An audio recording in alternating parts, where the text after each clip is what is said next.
evening. Welcome to South Asia Newsline. I'm Lipakshi Khurana. Here are the top stories we're tracking for you on Tuesday, the 27th of August. Prime Minister Modi returns to India after G7 summit in France. US envoy rules out end to Afghan military support in Taliban deal.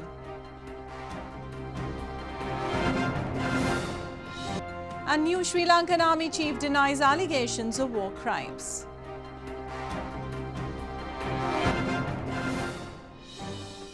And now for all the details. Indian Prime Minister Narendra Modi arrived in capital New Delhi on Tuesday after attending G7 summit in France. He was personally invited by French President Emmanuel Macron to attend the summit, although India is not a member of the G7 grouping. On the sidelines of the G7 summit, the Prime Minister also met world leaders aimed at bolstering ties. Indian Prime Minister Narendra Modi arrived in capital New Delhi on Tuesday after attending G7 summit in France. Though India is not a member of the G7 grouping, Prime Minister Modi was personally invited by French President Emmanuel Macron to attend the summit. Modi on the sidelines of the summit met US President Donald Trump and categorically rejected any scope for third-party mediation between India and Pakistan on Kashmir issue. Apart from other world leaders, he also met British counterpart Boris Johnson on Sunday, and they discussed ways to strengthen bilateral cooperation in areas like trade, investment, defence and education. Meanwhile, upon arrival, Prime Minister Modi visited the residence of former Finance Minister Arun Jaitley on Tuesday to pay tributes to the late Bharatiya Janata Party leader. 66-year-old Jaitley passed away after a prolonged illness at Delhi's AIIMS hospital on August 24. He was cremated on August 25 with full state honours. In news from Pakistan, Pakistan's Prime Minister Imran Khan has threatened a nuclear war with India over the Kashmir issue. In an address to the nation on Monday evening, Khan said Pakistan would go to any extent on the issue, calling India's move to change the constitutional status of Jammu and Kashmir a huge blunder.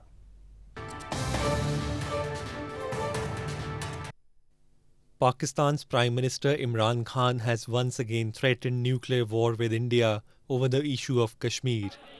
In an address to the nation on Kashmir on Monday evening, Khan said Pakistan would go to any extent on the issue, calling India's abrogation of special status to Jammu and Kashmir and bifurcating it into two union territories a huge blunder.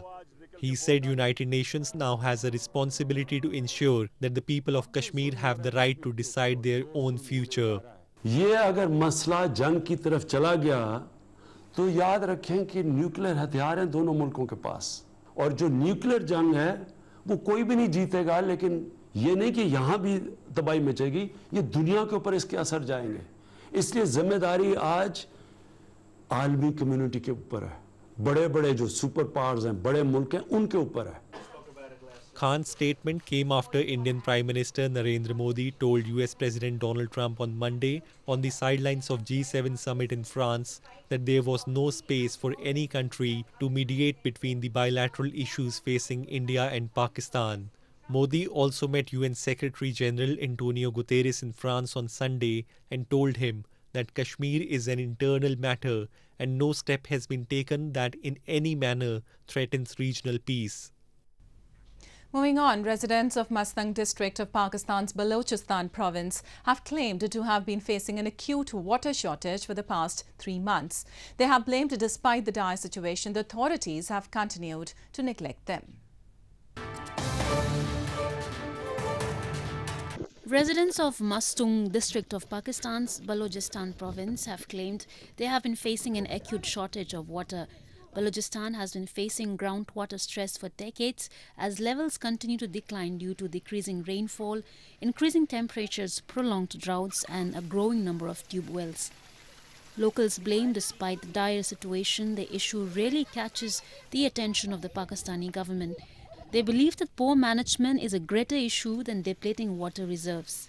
हमारा ये पानी 3 महीने से नहीं आ रहा है हम private well से पानी लेकर आ रहे हैं 2 किलोमीटर है बहुत दूर है शदीद गर्मी है धूप भी बहुत ज़्यादा है हमारे दूसरे बहन भाई भी पानी ले जाते हैं Shortage of water and failure of fodder crops have also had a devastating impact on livestock. Activists have long blamed that Baloch people are denied even basic amenities, and if they raise their voices, they are subjected to torture by the Pakistani security forces. U.S. Special Envoy for Peace Zalmay Khalilzad has said the United States will continue to back Afghan forces now and after a deal with Taliban. This comes as Khalilzad has begun the 9th round of talks since last year with the Taliban in Doha. U.S. Special Envoy for Peace Zalmay Khalilzad on Monday said the United States will defend Afghanistan's security forces now and after any agreement with the Taliban. Khalilzad, who began the 9th round of talks with the Taliban in Qatar, made this statement on Twitter while denying reports that the U.S. had agreed to end support for Afghan security forces as part of their deal. He said that all sides agree Afghanistan's future will be determined in intra-Afghan negotiations. The US and the Taliban officials have been negotiating in Qatar since last year on an agreement centered on a timeline for foreign forces withdrawal from Afghanistan, counter-terrorism assurances and intra-Afghan dialogue. Some 14,000 US troops remain in Afghanistan training and advising Afghan forces and conducting counter-insurgency operations.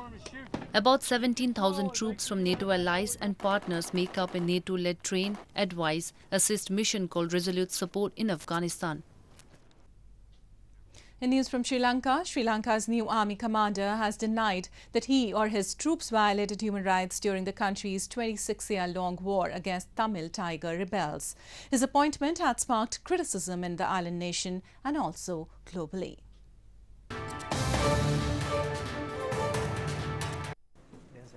Sri Lanka's new army commander Shavendra Silva denied on Monday that he or his troops violated human rights during the final phase of the war against Tamil Tiger rebels.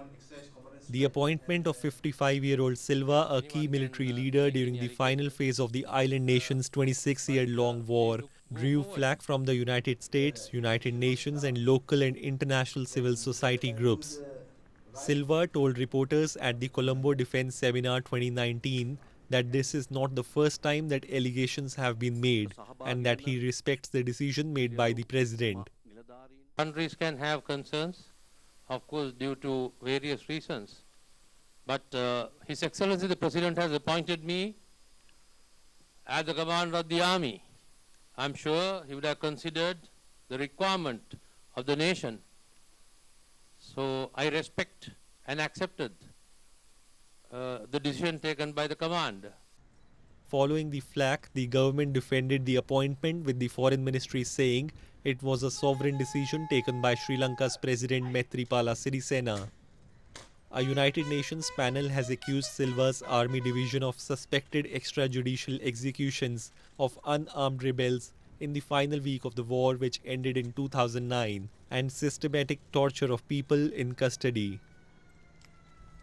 Moving on to news from Nepal, Nepal Communist Party held its first secretariat meeting on Monday and made a major decision to bar its leaders from speaking against the party and the leadership.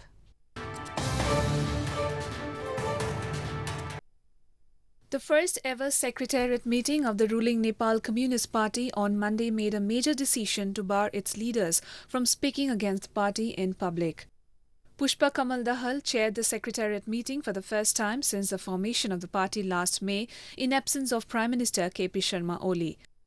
The restriction is one of the major decisions which the leadership had taken over dissenting voices that were being made in public on social media and other platforms, local media reported.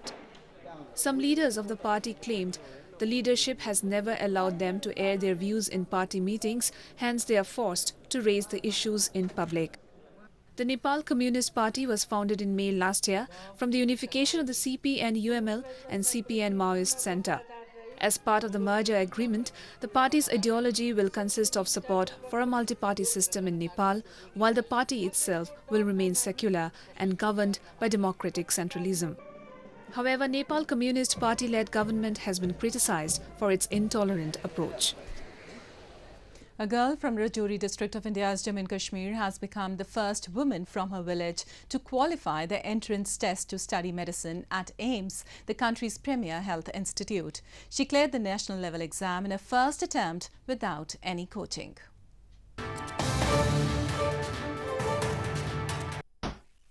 Irmim Shamim, a girl from Dhanor village of Rajouri district in India's Jammu and Kashmir, has become the first woman from her area to qualify the entrance exam to study medicine at the prestigious All India Institute of Medical Sciences or AIIMS. She cleared the national level AIIMS 2019 entrance exam for MBBS in her first attempt without any coaching. Irmim, who belongs to a poor economic background, said she worked hard beating all adversities to make it to the country's premier health institute. मैं सबसे ये कहना चाहूँगी कि कुछ भी impossible नहीं होता, बस हार्ड वर्क करने की ज़रूरत होती है. हाँ, आप जितना हार्ड वर्क करोगे आपको उसका फल ज़रूर मिलता है और ये काफ़ी कुछ भी मुश्किल या टफ नहीं होता, बस आपको हिम्मत नहीं हारनी होती. पेरेंट्स होते हैं जो बेटी को बोलते हैं कि इस पे नहीं करना, लेकिन मैंने ज़्यादा फोकस बेटी पे किया क्योंकि बेटियां भी किसी से कम नहीं है. एक बेटी को पढ़ाओ तो पूरी फैमिली की पढ़ाई है, उसके पूरे मतलब माशरे की पढ़ाई है. Irmim Shamim's family, happy with her achievement, wants to see her become a successful doctor and serve the people of Jammu and Kashmir and the country. Local authorities, including Rajouri District's Deputy Development Commissioner, has also appreciated Irmim's achievement and assured her of every possible help so that she can continue her studies in future. A group of scientists in India's Pune city have developed a technology to detect the early spread of cancer and have claimed it is the fastest in the world. The technology can also help establish the overall survival rate of cancer patients.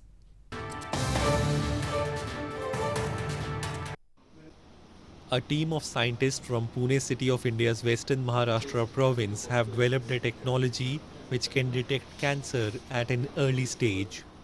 The new technology, which the scientists have termed as OncoDiscover, has been developed by a team led by Dr. Jayant Khandare, who claims that the technology can help establish the overall survival rate of cancer patients. Khandare said that OncoDiscover can speed up cancer detection process. ऐसी technology आपको चाहिए कि जो early metastasis detect करें.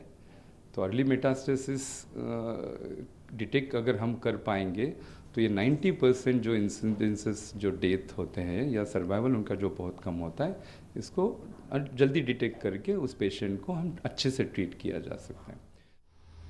It takes 12 days for development of final diagnosis report of detection of cancer in patients, whereas OncoDiscover can detect the same in 3.5 hours. According to the National Institute of Cancer Prevention and Research, cancer is the second most common cause of death in India, and more than 700,000 people died in the country due to cancer in 2018. Well, that's the way towards Inside Asia this evening. Before we conclude, the top stories once again. Prime Minister Modi returns to India after G7 summit in France. US envoy rules out end to Afghan military support in Taliban deal. And new Sri Lankan army chief denies allegations of war crimes.